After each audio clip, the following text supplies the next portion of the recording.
Welcome.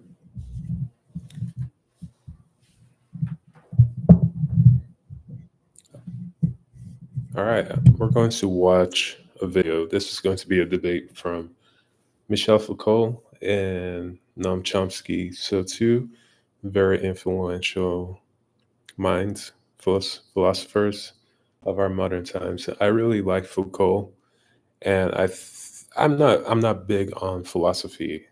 Just a forewarning. But from what I've seen from Foucault, very interesting guy. I like what he says. In particular, for power, I think it's a very important topic. And I tend to agree with a lot of what he's saying. Unfortunately, there seems to be controversy regarding what his stance. And in this conversation with Noam Chomsky, they're going to go back and forth. I've seen this conversation once before. It was a little bit hard to follow because of the translation, but I want to do a live watch and go over it and, watch it with me. So let's go over here, make sure we can.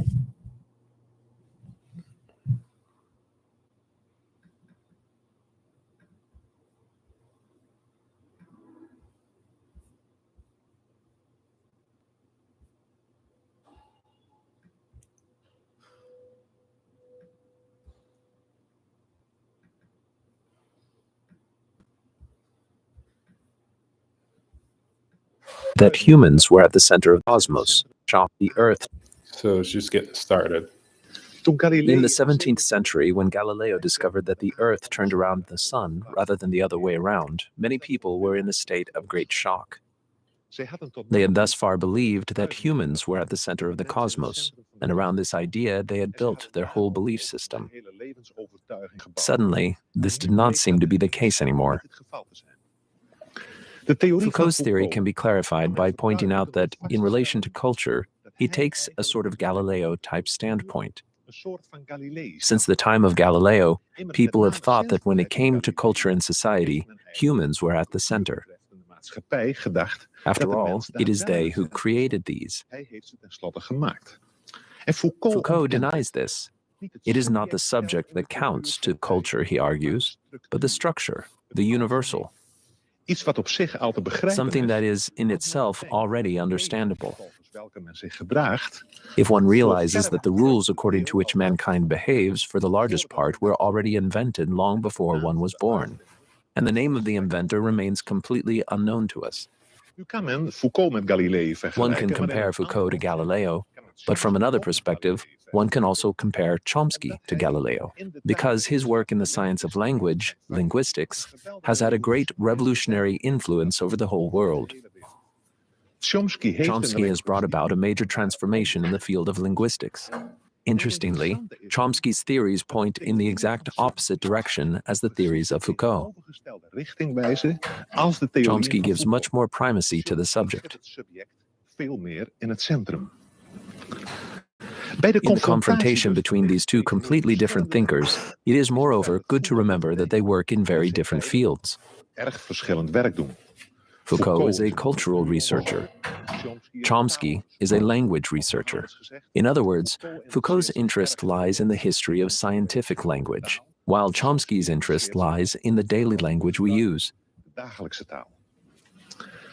It is interesting, and maybe also not coincidental, that the debate between these two thinkers only really gets exciting in the second half when they start discussing politics. Still, I believe it is good that this is preceded by a theoretical part. This is because, in any discussion about philosophy and society, what matters are not the political standpoints certain thinkers happen to take, but rather on the basis of which arguments they do so.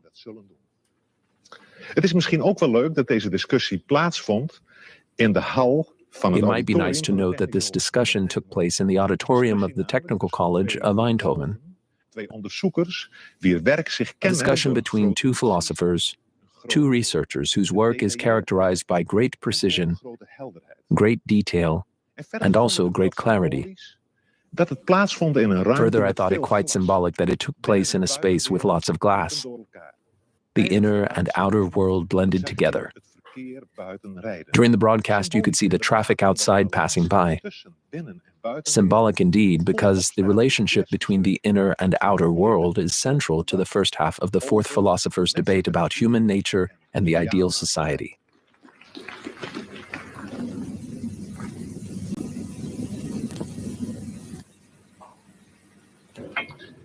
Ladies and gentlemen, welcome at the fourth debate of the International Philosophers Project. Tonight's debaters are Mr. Michel Foucault of the Collège de France and Mr. Noam Chomsky of the Massachusetts Institute of Technology. Both philosophers have points in common and points of difference. Perhaps the best way to compare both philosophers is to look at them as mountain diggers working at the opposite sides of the same mountains with different tools without knowing even if they are working in each other's direction. All learning concerning man, ranging from history to linguistics and psychology, are faced with the question whether in the last instance we are the product of all kinds of external factors, or if in spite of our differences, we have something we could call a common human nature by which we can call each other human beings. So my first question is to Mr. Chomsky. So I'm just taking some notes. With philosophy, I'm not classically trained in philosophy. I find it interesting because really at some point in every man's life, I think you're going to start thinking. You're going to start thinking about what the world is, who you are, who people are, what's humanity, what's good, what's bad. I think at some point, every man comes across that crossroad where they ask these questions. And naturally, even before you recognize it, even before you're cognizant about those thoughts, you're already coming up with your ideas and guiding principles on what's good and what's wrong. Some of it's guided by your family, people you interacted with, but you have in general some sense of, things might be good, things might be bad. And I think everyone's a philosopher. Everyone faces these questions and tries to come up with their own answers. So for me, that's where my journey started in thinking about life and what's good, what's bad, seeing evil, seeing good, and trying to wrap my head around that. Also dealing with religion and religious beliefs and purpose, all of these things, right? So having to deal with that, it was very interesting. So I came to philosophy, just searching on YouTube and found some interesting people. So I'm not classically trained, but I do enjoy the topic. And sometimes it helps. Why I really like it is that it helps put to words and put the concepts I have in my head and makes them a little more concrete. But the problem is I don't understand what these people are saying sometimes. They're speaking in terminologies, there's jargon that's involved in it. And sometimes I feel it's overly technical with the way they speak. So it makes it a little bit hard to grasp what they're talking about. I wish they could just simplify it. So I have a hard time with these. We're going to go into the debate. Hopefully I can, formulate some interesting insight from it, but it's pretty tough sometimes. Because you, Mr. Chomsky, employ often the concept of human nature, and even in this connection you are using terms like innate ideas and innate structures. Which arguments can you derive from linguistics in order to give such a central position to this notion of human nature? Well, let me begin in a slightly technical way.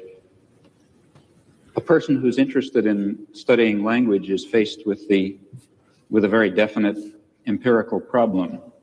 He's faced with an organism, a mature, let's say adult speaker, who has somehow acquired an amazing range of abilities which enable him in particular to say what he means, to understand what people say to him, to do this in a fashion that I think it's proper to call highly creative.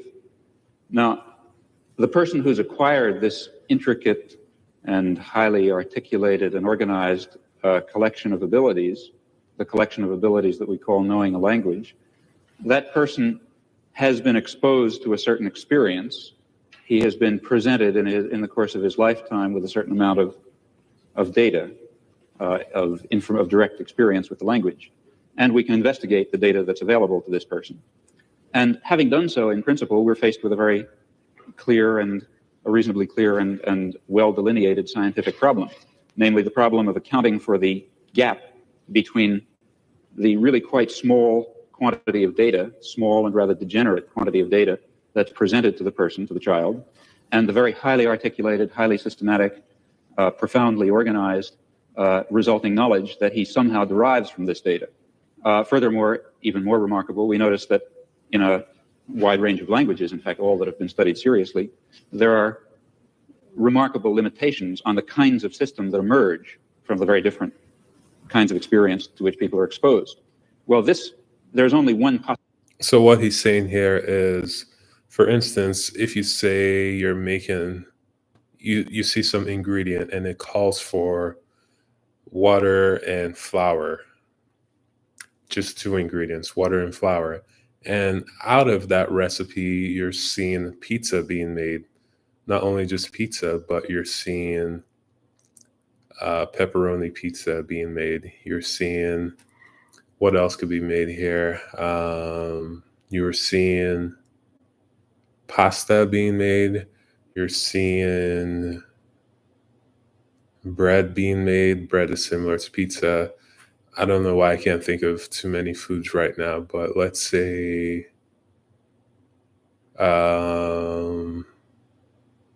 I think saying some meat dish will be too far-fetched, but in essence, he's saying it's not adding up. What we're seeing people being able to produce in terms of language, like how I'm communicating right now, it doesn't make sense that we develop that based on the very minimal input that we're given when we are learning as in childhood. So it's saying it's not adding up. So that's one of the conflicts that linguists face when they start looking at language. Possible explanation for in a what one can say in a rather schematic fashion for this remarkable phenomenon, namely the assumption that the individual himself contributes a good deal, an overwhelming part, in fact, of the general schematic structure and perhaps even of the specific content of the knowledge that he ultimately derives from this very scattered and limited experience.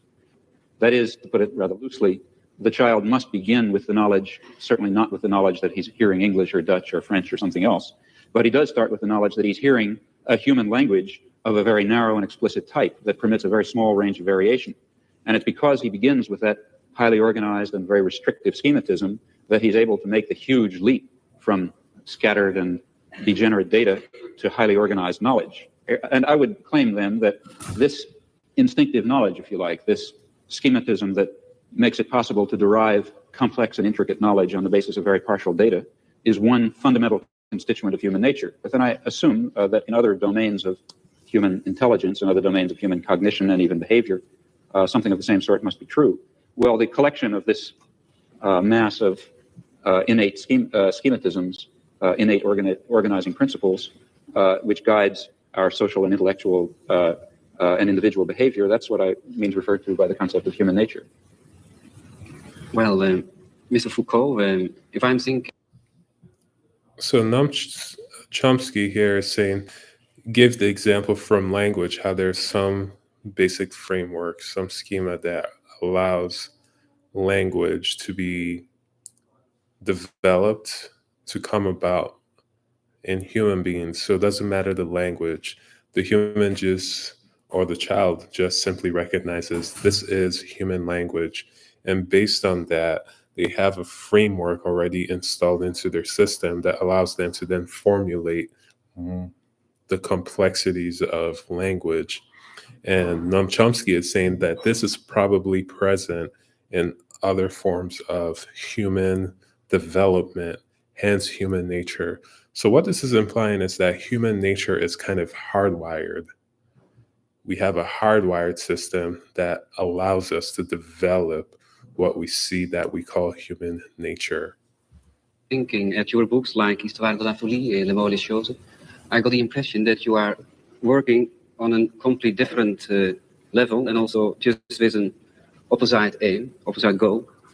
If I'm thinking about the word schematism in relation to human nature, then you are just trying to work out that there are several periods, several schematisms. What do you think about this? Well, if you permit, I will answer in French because my English is so bad that I would be ashamed to answer in English. Là, il est vrai que je me méfie. It is true that I mistrust the notion of human nature a little, and for the following reason. Je crois que parmi les I concepts, believe that the concepts or notions that a science can use, il y a évidemment des notions not all have the same degree of elaboration. qui ont une élaboration qui est une fonction différente. Par exemple, bon, prenons Let's le take cas the example of biology. Within the field of biology, there are concepts that are more or less well established, like the concept of a reflex. concept de réflexe. Bon.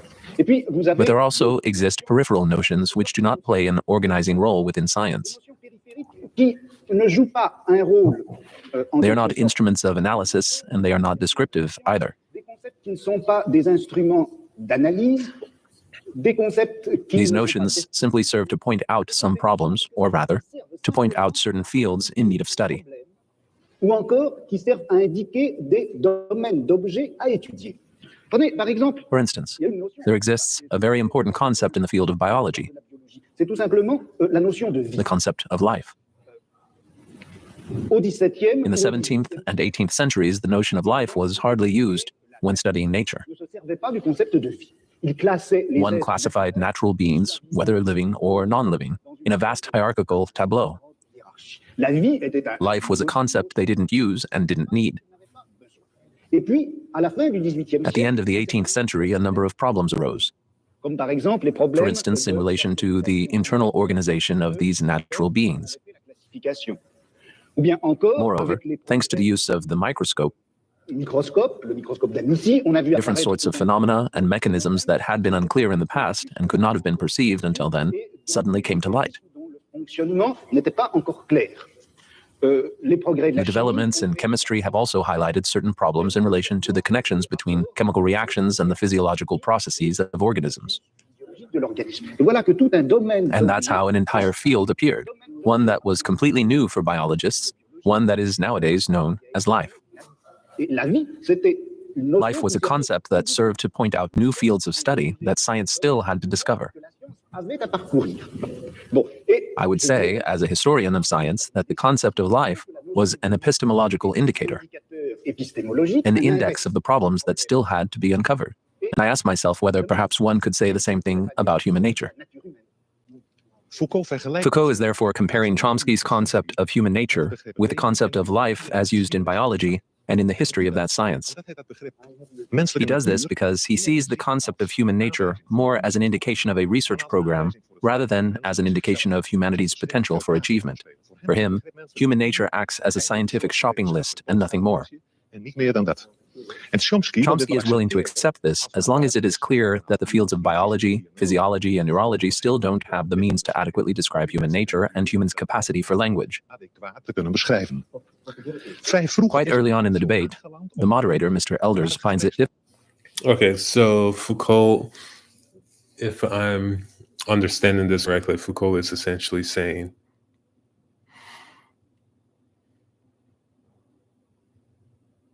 and I kind of agree with this. If we look, if we, it's like before the microscope, right? And the microscope is a good point because there are things that we can't see. Right now, it's hard to imagine because there's a lot that we know based on science and a lot that we can observe. We can make quite a lot of advances. But before that, if we go beyond things that we did not understand, we call it witchcraft. It was a mystery. It was just things that we just didn't know. So take, for example, before the discovery of microorganisms with the microscope. So at some point there was a concept that, possibly how disease is transmitted, but we didn't understand it. We did not understand it, right? And that as a concept, or let's say death, for instance, death as a concept, we did not understand it, but now we have a better understanding of why people die. We have pathologists who will then go in and see the cause of death. So we can nail that down to a more distinct finding versus just saying the person died. Like, death is this ambiguous topic. So I think what Foucault is saying is that we just don't understand enough. And the things that we are saying, for example, human nature is this actual specific event, is actually not. It's still broad. We don't even know enough to say it's a specific thing. It's a concept instead of an actual quality. It's difficult to keep the interaction flowing between the two speakers. Om de partners met elkaar in contact te houden. This is partly due to the different languages they speak, Maar voor een veel but groter most deel importantly due to the fact that Chomsky and Foucault inhabit such different worlds of thought, to the point in which their ideas easily slide past each other. We actually observe the curious phenomenon of two brains thinking simultaneously, where one picks up the last claim of the other in order to further elucidate it from his own system of thought. Vanuit hun eigen denksysteem. Daarbij speelt For Chomsky, the concept of creativity plays an important role, and the following part of the debate will be largely dedicated to this issue. For Chomsky, creativity is actually a characteristic of all human beings. Everybody uses it. People stuck in traffic who unexpectedly and on the spot have to think about what to do next. De opvoeder die niet terug wil The vallen. educator who doesn't want to fall into a pattern of authoritarian behavior, and when confronted with a difficult pupil has to invent new behavior. But above all, this creativity applies to the child who learns a language and who curiously learns to produce new language. Zelf nieuwe taal te produceren, te maken.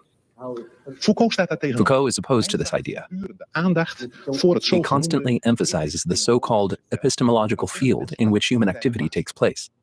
Dit epistemologische veld, This epistemological field, or episteme, is described as the totality of unconscious rules that manage the totality of all separated fields of knowledge. gescheiden velden van kennis beheersen. Foucault also talks of tableau, and also calls it system of elements, and in the debate the word grill is mentioned, bar or grid. We kunnen misschien het best spreken van Perhaps it's best to speak of a network within which everybody in a particular culture thinks, whether they want it or not. regels waaraan het denken van It is a certain set of rules to which everybody's thinking obeys, and with which people search for identity, coherency, and so forth.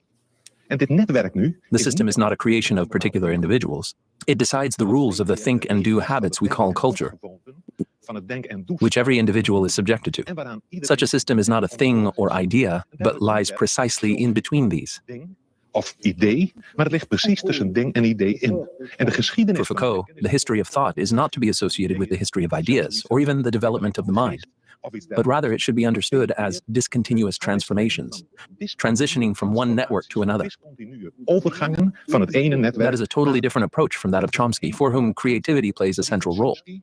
bij wie die creativiteit in het centrum staat. En het is duidelijk dat we At this point, we encounter Foucault's dethroning of the subject, as already illustrated with the example of Galileo. Galilei in het begin reeds gesproken hebben. The philosophy of Foucault is a philosophy in which the philosopher constantly disappears from sight. Voortdurend uit het beeld verdwijnt. One could say that, paradoxically, it is a philosophy without philosophers, an idea to be generalized because humans are, according to Foucault, greatly absent within their own culture. De grote afwezige In this respect, Foucault's strong and negative reaction towards the moderator who showed interest in private matters of his life. fel en afwijzend reageert wanneer de gespreksleider belangstelling begint te vertonen voor privéaspecten van zijn bestaan. Wanneer Foucault When Foucault debates, it is about everything except Foucault himself. dit dus ter introductie. This is an introduction to the following quite detailed theoretical part of the debate, which seems to mainly focus on one question. Eén hoofdvraag behandeld. To what extent is the individual able to discover something new, and if so, how should we make sense of this? Als dat zo is, hoe moeten we het dan This seems to me a very relevant question, een erg relevante vraag. especially if we remind ourselves that we need quite some new forms of behavior, knowledge, and science if we want to survive together in this world. Nodig zullen hebben, willen we het er in onze wereld met elkaar levend afbrengen. We resume the debate where Foucault explains why he doesn't pay much attention to the creativity of the individual from a historical perspective. Geschiedenis niet zoveel aandacht besteedt. Dans l'histoire traditionnelle des sciences, on accorde Within the traditional history of science, the creativity of individuals has been accorded maximum importance. des individus. L'histoire The des history of sciences science, up until recently, consiste essentially consisted of showing how an individual, en quoi un individu, whether it was Newton or Mendel, had been the creator, or rather the discoverer, créateur ou le of a reality that was already existing in things and in the world, inscrite dans les choses et dans le monde, et que a personne, reality that no other person had previously discovered.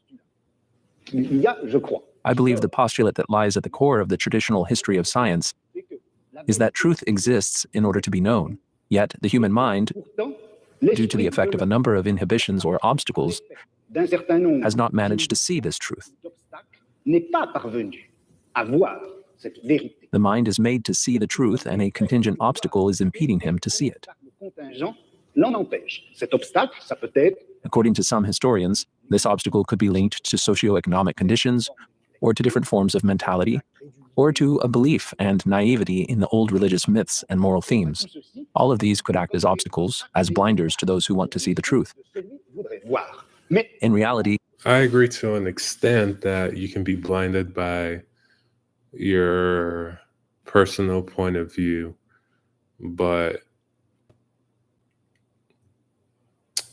the idea,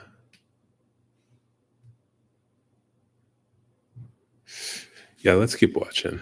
the mind is meant to see. It is made to have access to the truth. l'esprit est fait pour avoir Like we talked about before the microscope, it was impossible to know beyond what we had. So it wasn't a blockage in terms of perception, but it was a blockage in terms of capability. And even to an extent, there's a limit of what we're capable of learning as human beings. Our brain, our senses, the things that we're able to perceive are within a limited spectrum. For example, certain animals have access to a broader or a whole completely different perspective based on their innate biological system. Their eyes, for instance, they have sensors in their skins, eels, or some of these, like sea life forms that can sense vibrations. For example, dolphins, I believe they use the sonars. They have a different way of communicating and perceiving the world that we don't have. So mentally, we're not able to formulate ideas like someone else will or another life form will, because we just don't have access to that.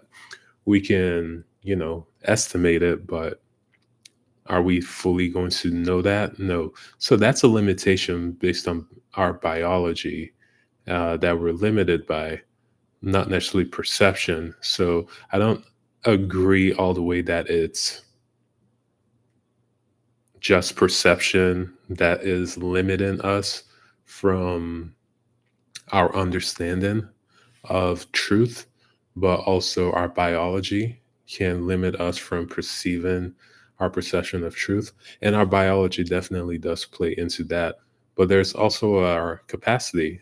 We have limited capacity. Once we got the microscope, our understanding of the world broadened, and it was beyond what we are biologically capable of doing with our own two eyes. But with our brains, we're able to come up with ways to overcome that.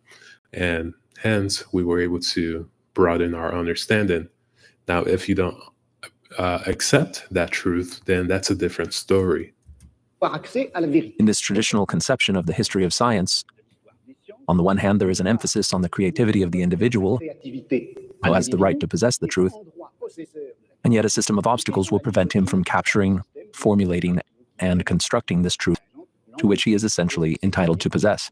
De construire cette vérité à laquelle il a droit en principe. Bon.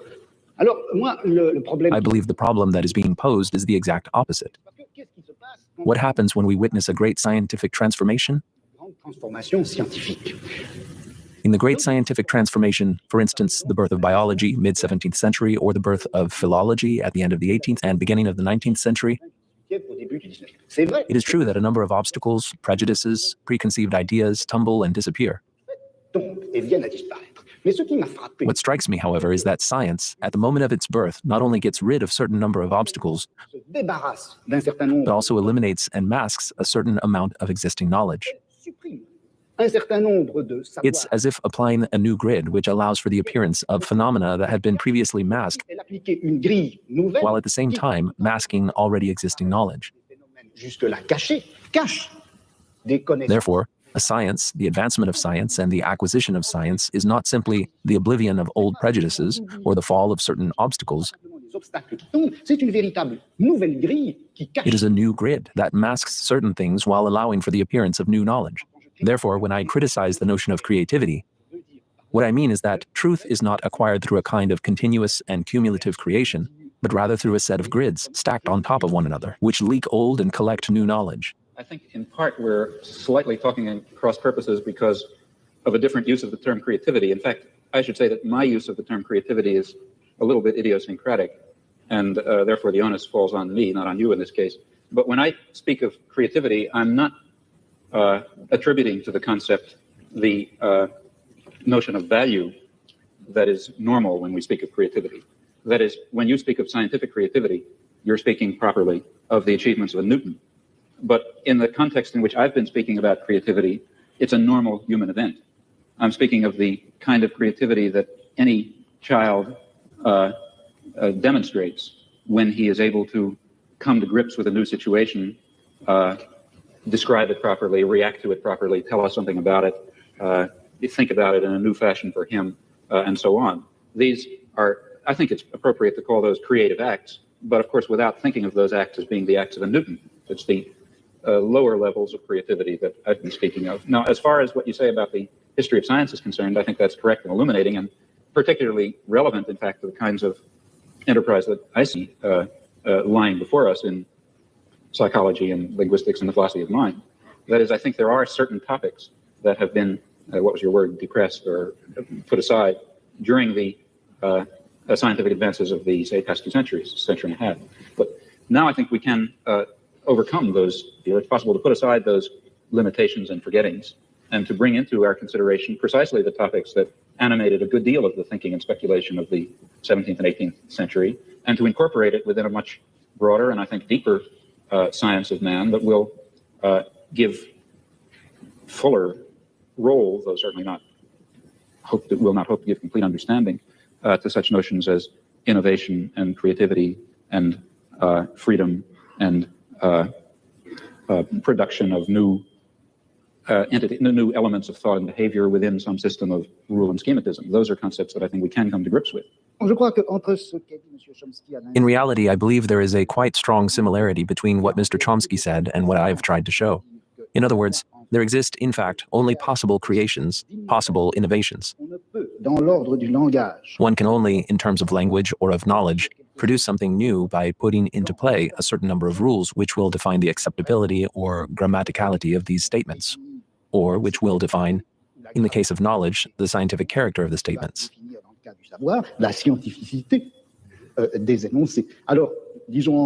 Thus, we can roughly say that linguists before Mr. Chomsky mainly insisted on the rules of construction of statements, and less on the innovation represented by every new statement, or the hearing of a new statement. And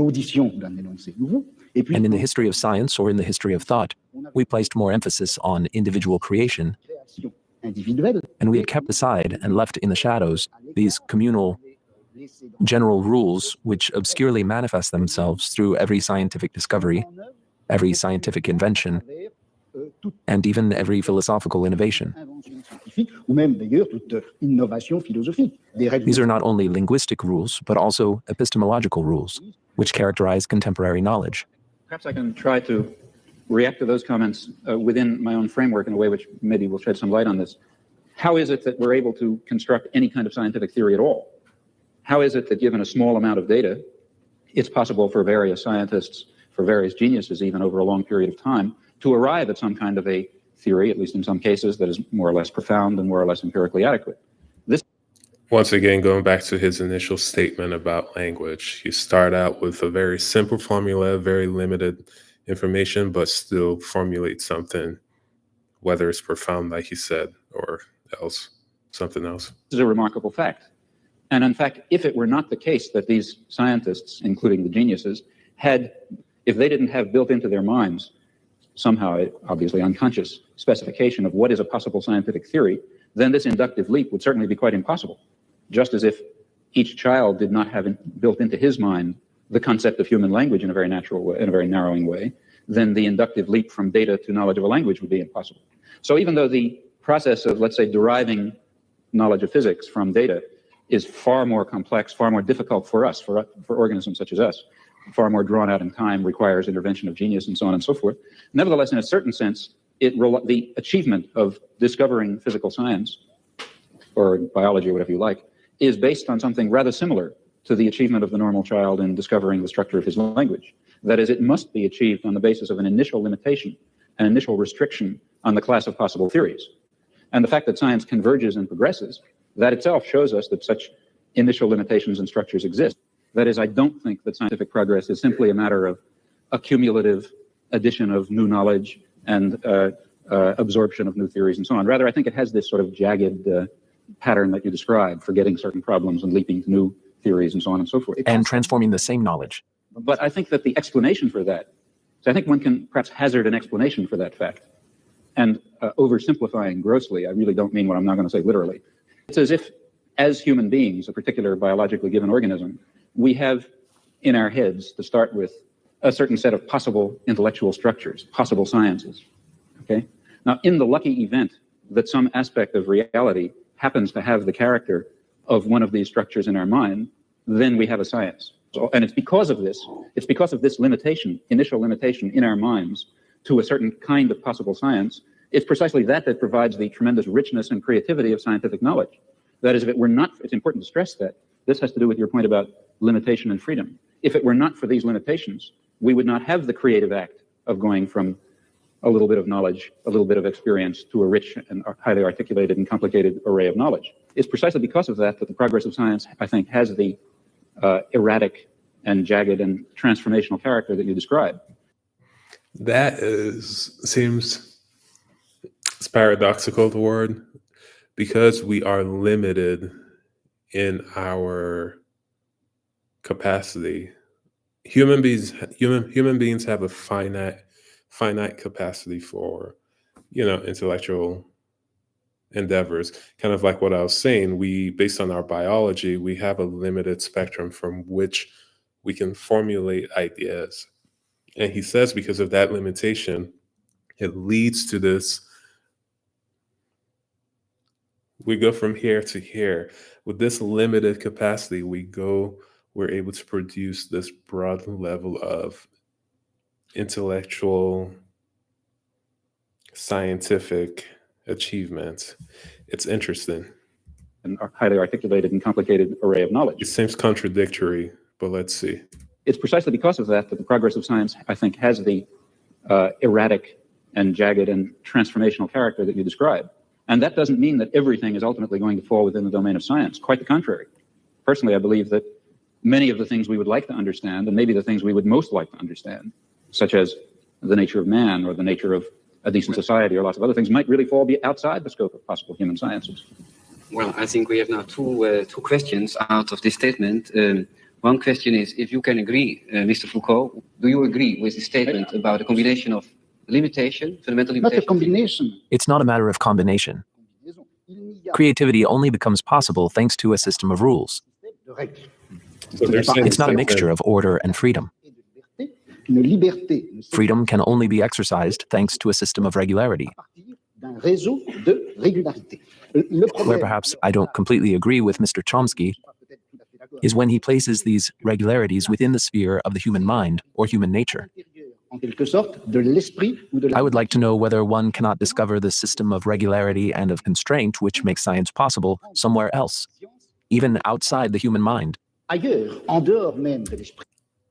Is the scientific possibilities, not even scientific, are the possibilities within the human, or is it within the system, which is the universe? That's what Foucault is saying. Foucault is saying that Chomsky is saying that the possibilities, the regularities are within the human, whereas he is now saying, can you find it elsewhere? So a rock, if it gained some form of consciousness, will it still be able to access these possibilities? Somewhere else, even outside the human mind, in social forms, in relations of production, in class struggles, etc. But what does this theory of knowledge mean for your theme of the death of man, or the end of the period of the 19th and 20th centuries? But this is not related to what we are talking about. I don't know, because I was trying to apply what you have said in relation to your anthropological concept. You've already refused to speak about your own creativity and freedom, haven't you? Well, I'm wondering, what are the psychological reasons for this?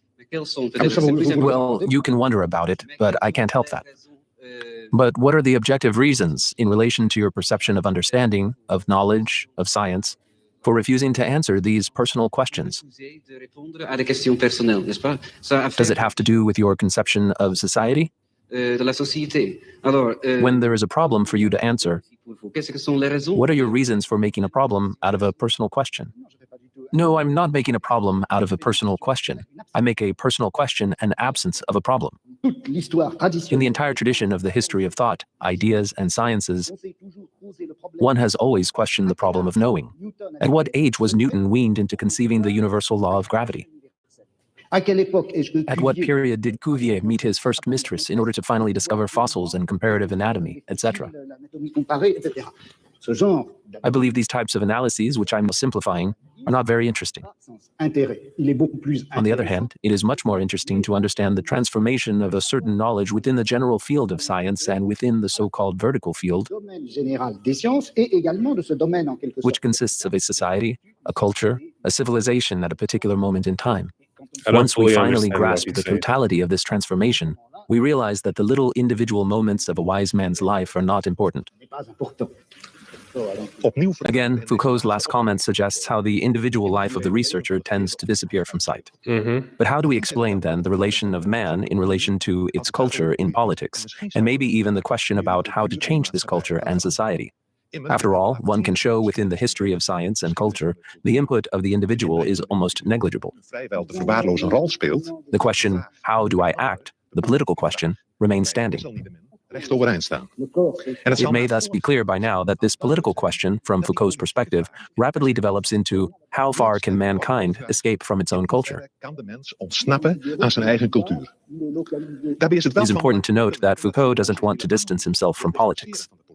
On the contrary, he says, I would have to be ideologically blind to not interest myself for that which is most substantial to human existence, economic relations, power relations, you name it.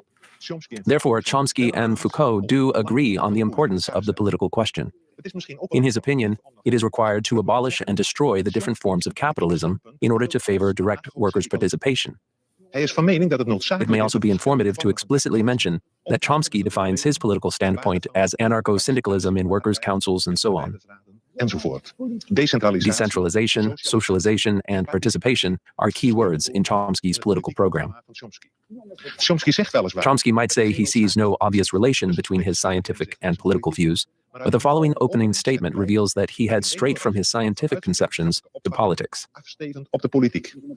His political and scientific views may not flow logically one from the other. They do certainly head in the same direction.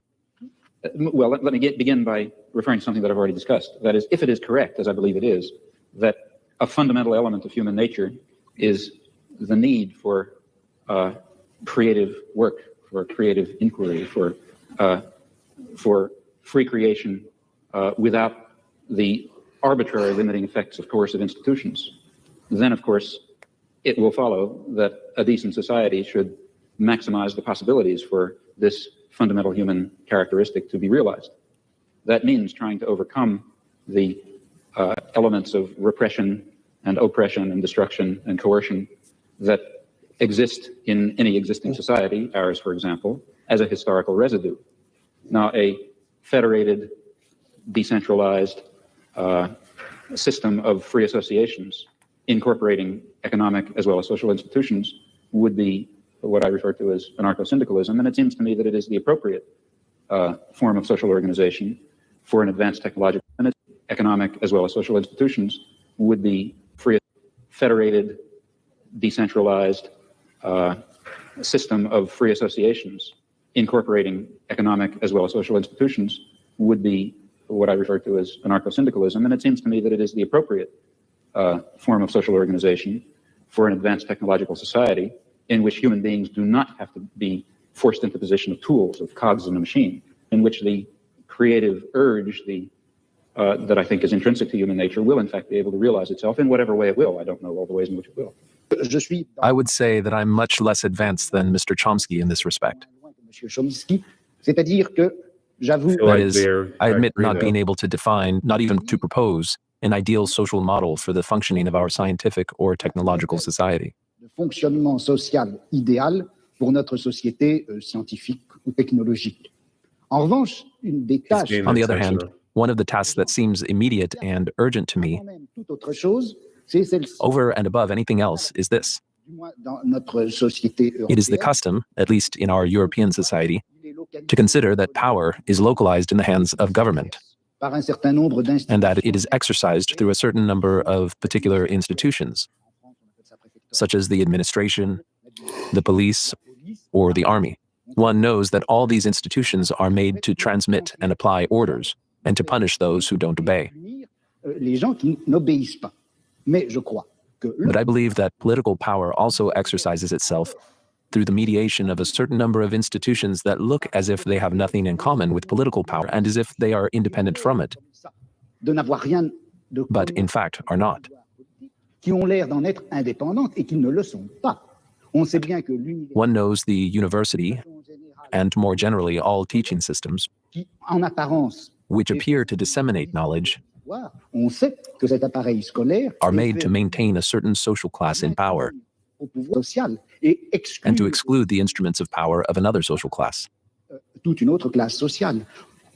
Quelque chose comme la psychiatrie. Another example is psychiatry, which in appearance is also intended for the good of humanity and for the knowledge of psychiatrists, but in reality is another way to bring to bear the political power over a social class.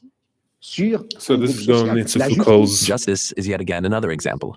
justice, la tâche It seems to me that the real political task in our contemporary society is to criticize the workings of institutions, particularly the ones that appear to be neutral and independent, and to attack them in such a way that the political violence which has always exercised itself obscurely through them will finally be unmasked so that one can fight against them. If we seek to advance straight away a profile or a formula of the future of society without having thoroughly criticized relations between the different forms of political violence that exercise their power within our society, de violence politique qui s'exerce dans notre Yeah, société, this on is- we run the this risk makes of letting sense. them be reproduced, même à travers des even in the case of the noble and apparently pure forms, such as anarcho-syndicalism. Yes, I would certainly So agree with that, Foucault- not only in theory, but also in action. That is, there are two intellectual tasks. One, and the one which I was discussing, So Foucault, this is going more into Foucault's. I'm not fully familiar with Foucault, but from what I've seen of him, power is a very central part of his philosophy and what he talks about. His work, his body of work is on power. And what he's talking about is institutions, traditional institutions that do exercise power. The church, the government, these are very explicit. So the church back in the days did exert power, significant amount of power actually over society. And now traditionally it's government, monarchies, whatever the case may be. But he's also talking about other forms of organization and entities such as the university. And these are, in a sense, they look benign on the surface. They look like they might not have direct influence and power, but actually they could have power. So this is right on par with what Foucault typically talks about. And that's what he's explaining there. And it's interesting because I think also what Chomsky is saying here supports that, because Chomsky is also agreeing, well, initially he's agreeing to this decentralization, this idea that it's central that human beings have the capacity to express their creativity. And in an ideal society, it's one where such liberties are protected, and especially protected against any form of central power, because that central power can limit and prevent the expression or exploration of this creativity. I'm not sure why Foucault is being difficult, because I think they're pretty much saying the same thing. To try to create intellectual tasks. One, and the one which I was discussing, to try to create the vision of a future just society. Another task is to understand very clearly the nature of power and oppression and terror and destruction in our own society. And that certainly includes the institutions you mentioned, as well as the central institutions of any industrial society, namely the economic, commercial, and financial institutions, in particular, in the coming period, the great multinational corporations, which are not very far from us physically tonight. Those are the basic institutions of oppression and coercion and autocratic rule that appear to be neutral. After all, they say, well, we're subject to the democracy of the marketplace. Still, I think it would be a great shame to lose or to put aside entirely the somewhat more abstract and philosophical, if you like, task of trying to draw the connections between a concept of human nature that gives full scope to freedom and dignity and creativity and other fundamental human characteristics, and relates that to some notion of social structure in which those properties could be realized, in which meaningful human life could take place. And in fact, if we are thinking of social transformation or social revolution, though it would be absurd, of course, to try to draw out in detail the point that we're hoping to reach, still we should know something about where we think we're going. And such a theory may tell it to us. Yes, but then isn't there a danger here? If you say that a certain human nature exists, that this human nature has not been given the rights and possibilities that allow it to realize itself in our contemporary society, that's really what you have said, I believe. And if one admits this, doesn't one risk defining this human nature, which is at the same time ideal and real, and has been hidden and repressed until now, in terms borrowed from our society, from our civilization, from our culture? I will give an example by greatly simplifying it. Marxism, at the end of the 19th century and the beginning of the 20th century, admitted that in capitalist societies, man hadn't reached its full potential for development and self-realization. That human nature was effectively alienated in the capitalist system. And Marxism ultimately dreamed of a liberated human nature. On the other hand, what model did it use to conceive, project, and eventually realize that human nature? It was, in fact, the bourgeois model. Marxism considered that a happy society was a society that gave room, for example, to a sexuality of a bourgeois type, to a family of a bourgeois type, to a bourgeois type of aesthetic. And it is, moreover, very true that this has happened in the Soviet Union. A kind of society, simultaneously real and utopic, had been reconstituted and transposed from the bourgeois society of the 19th century, in which humans finally were able to realize their true nature. The result, that you also realized, I think, is that it is difficult to conceive of what human nature precisely is. Isn't there a risk that we will be led into error? Mao Zedong spoke of bourgeois human nature and proletarian human nature, and he considers that they are not the same thing. Well, you see, I think that in the intellectual domain of political action, that is, the domain of trying to construct a vision of a just and free society on the basis of some notion of human nature, in that domain we face the very same problem that we face in immediate political action. For example, to be quite concrete, a lot of my own activity really has to do with the Vietnam War, and a good deal of my own energy goes into civil disobedience. Well, civil disobedience in the United States is an action undertaken in the face of considerable uncertainties about its effects. For example, it threatens the social order in ways which, let's say, one might argue, bring on fascism. That would be very bad for America, for Vietnam, for Holland, and for everyone else. So there's a danger, that is one danger in undertaking this concrete act. On the other hand, there's a great danger in not undertaking it. Namely, if you don't undertake it, the society of Indochina will be torn to shreds by American power. And in the face of those uncertainties, one has to choose a course of action. Well, similarly, in the intellectual domain, one is faced with the uncertainties that you correctly pose. Our concept of human nature is certainly limited, partial, socially conditioned, constrained by our own character defects and the limitations of the intellectual culture in which we exist.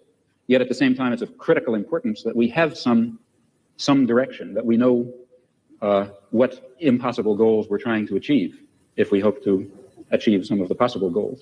And that means that we have to be bold enough to speculate and create social theories on the basis of partial knowledge while remaining very open to the strong possibility, in fact, overwhelming probability, that at least in some respects, we're very far off the mark. Well, perhaps it is interesting to go on a little bit further on this problem of strategy. So, for example, in the case of Holland, we had something like a population census.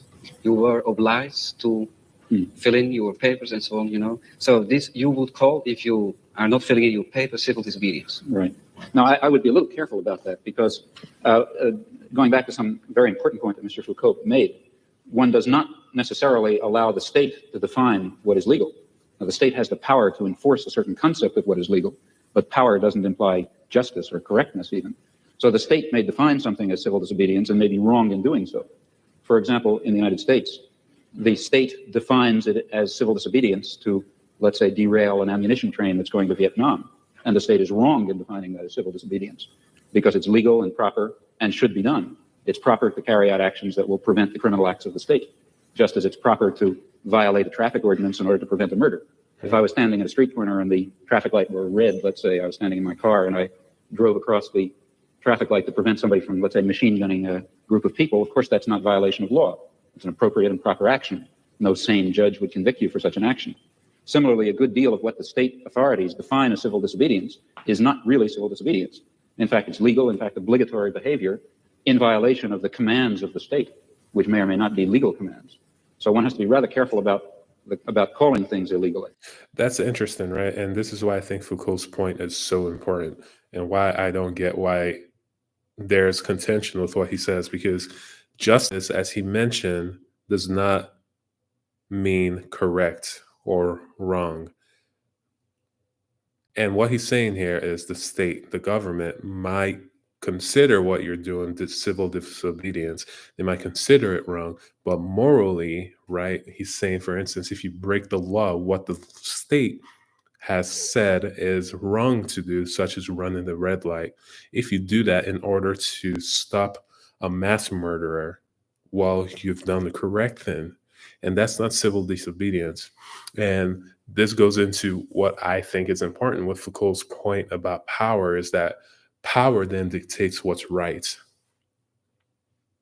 This is what then goes, puts a little bit of an issue, or pokes hole with the discussions about morality. And this is where I fall also, where I think that morality is ambiguous, because at one point we decide something is moral, but really what we're describing is what's legal.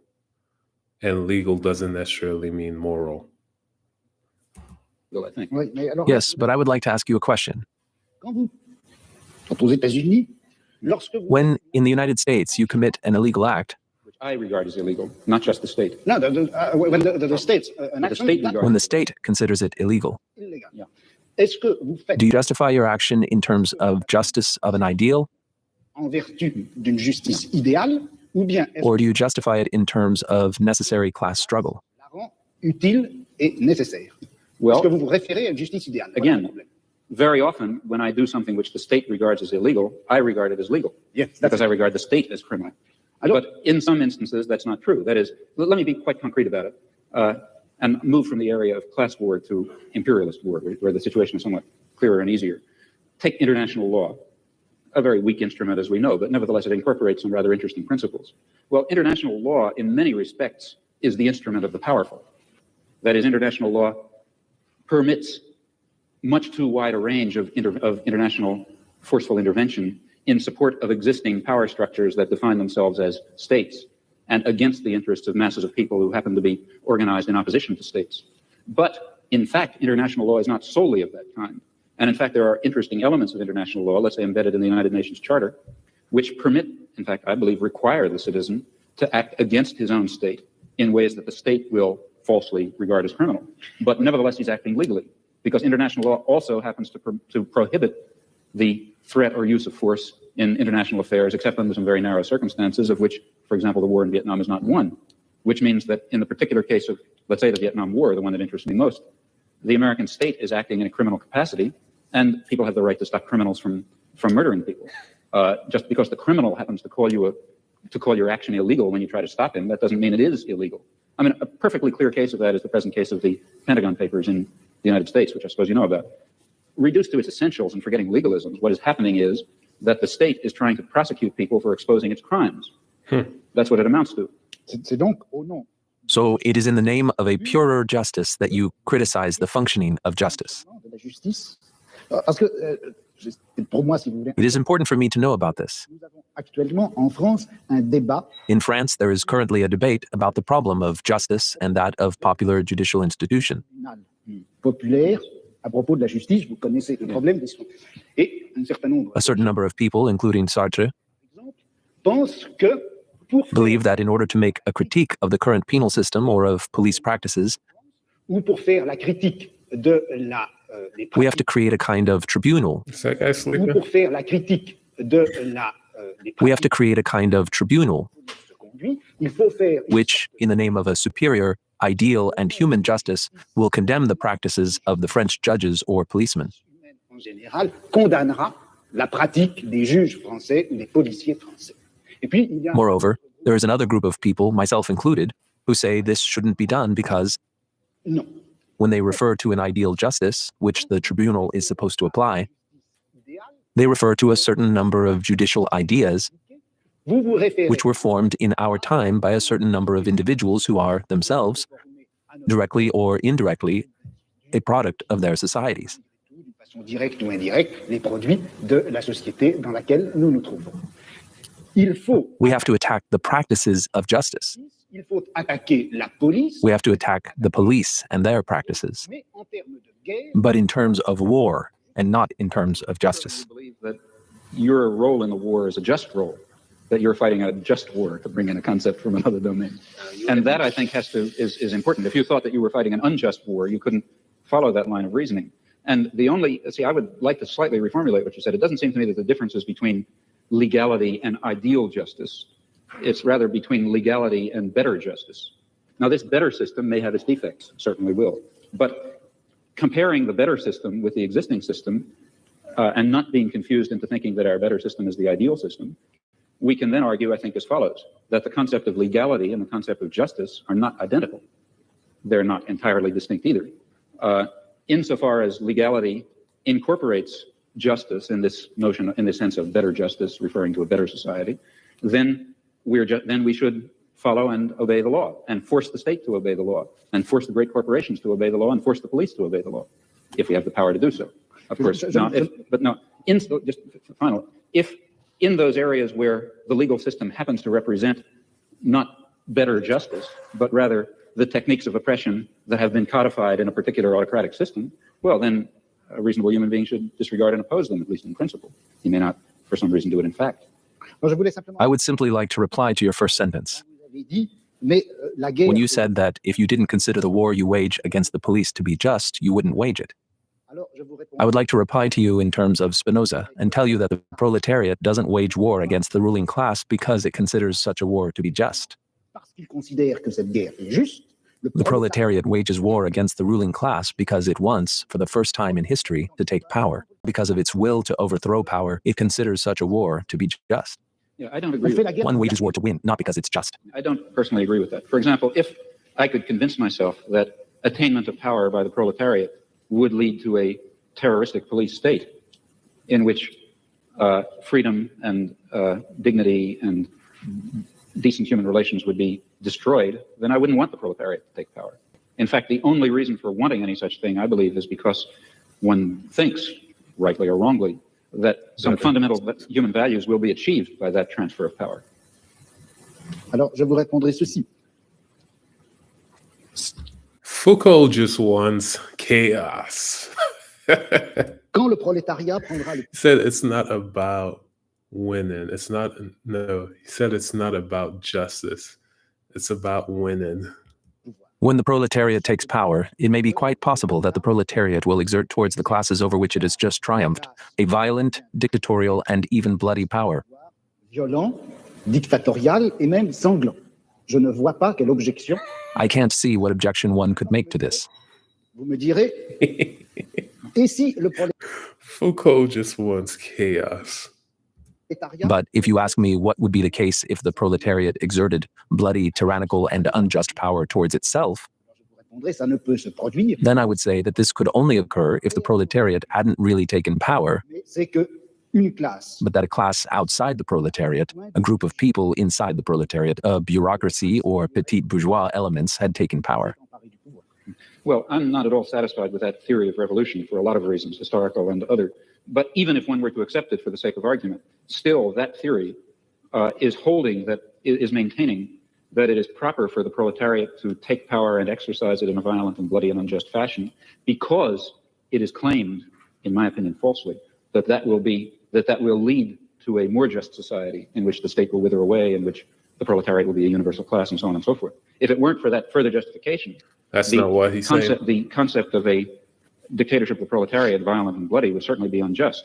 At least I, for example, am not a committed pacifist. That is, I would not hold that it is under all imaginable circumstances wrong to use violence, even though use of violence is in some sense unjust. I believe that one has to estimate relative injustices. But the use of violence and the creation of some degree of injustice can only itself be justified on the basis of the claim and the assessment, which always ought to be undertaken very, very seriously and with a good deal of skepticism, that this violence is being exercised because a more just result is going to be achieved. If it does not have that grounding, it really is totally immoral, in my opinion. Je ne suis pas sûr As far as the Yeah. aim of the proletariat in leading a class struggle is concerned, le but que se propose le prolétariat en menant la guerre de classe, I don't think it would be sufficient to say that it is in itself a greater justice. que c'est une plus grande justice. Ce que le prolétariat What the proletariat will achieve by expelling the ruling class and by taking power et en prenant pour lui le is pouvoir, precisely the suppression of class power in general.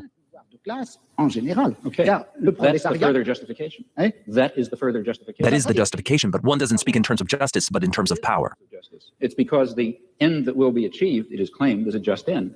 If no Leninist or whatever you like would dare to say we have a right to take power, let's say we, the proletariat, and then throw everyone else into crematoria, let's say. I mean, if that were the consequence of the proletariat taking power, of course it would not be appropriate. The idea is, and for reasons I mentioned, I'm skeptical about it, that a period of violent dictatorship, of perhaps violent and bloody dictatorship, is justified because that will mean the submergence and termination of class oppression, a proper end to achieve in human life.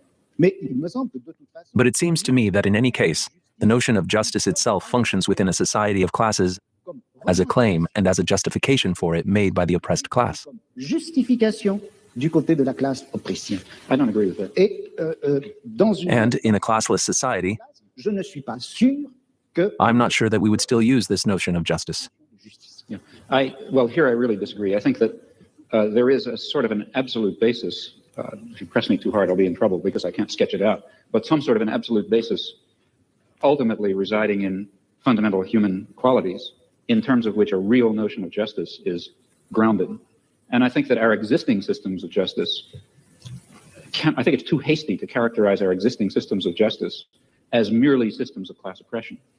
I don't think that they are that. I think that they embody systems of class oppression, and they embody elements of other kinds of oppression.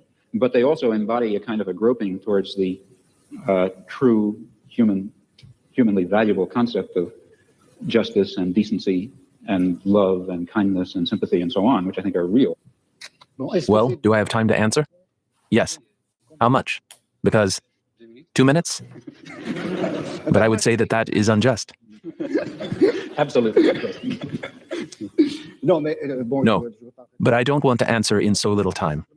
Je ne peux pas m'empêcher. I will simply say that I can't help but to think that the concepts of human nature, Que cette notion de nature humaine, cette notion de of kindness, of justice, of human essence and its actualization, tout ça, ce sont des notions all of these are notions and concepts that have been created within our civilization, our knowledge system, and our form of philosophy, dans notre forme de philosophie et que par and that as a result, they form part of our class system. classe, et qu'on ne peut pas aussi And one can't, however regrettable it may be, put forward these concepts to describe or justify a fight which should and shall in principle overthrow the very fundaments of our society. bouleverser les fondements mêmes de notre société. Il y a là une extrapolation This is an extrapolation for which I can't find the historical justification. historique. Well, I think we can start immediately the discussion. Very good debate, especially that last part. And I think it's conflicting. I love Noam Chomsky, right? And what he's saying is 100% accurate and what I support. But you have to, I think there's some form of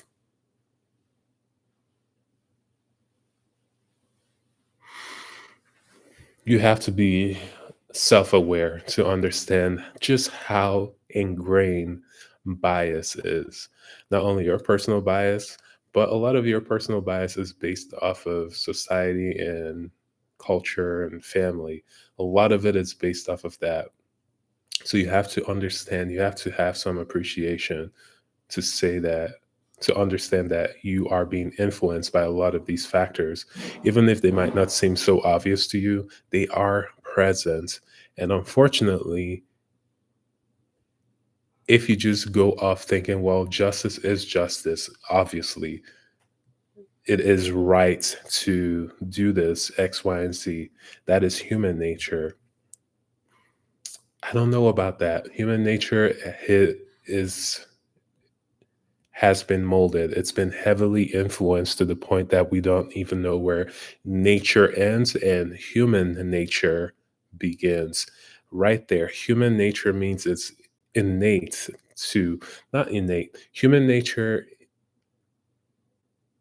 accurately describes it because it shows that it's a human experience molded by human beings, not that it's universal, nature and human nature. So it's very hard to see where that line crosses. And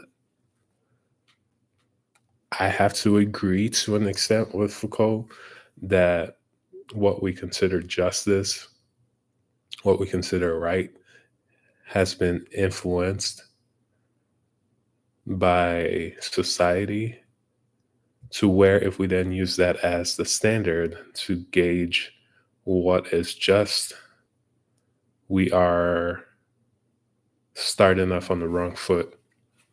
But I won't go all the way like he is saying to say 100% that there's nothing innate in human beings saying that it is wrong to kill, it is wrong to do X, Y, and Z, because we see other animals showing empathy.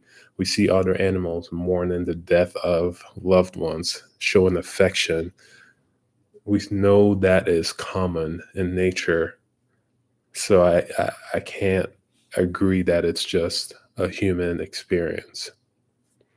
So I'll leave it at that. Very interesting conversation. Hope you enjoyed it.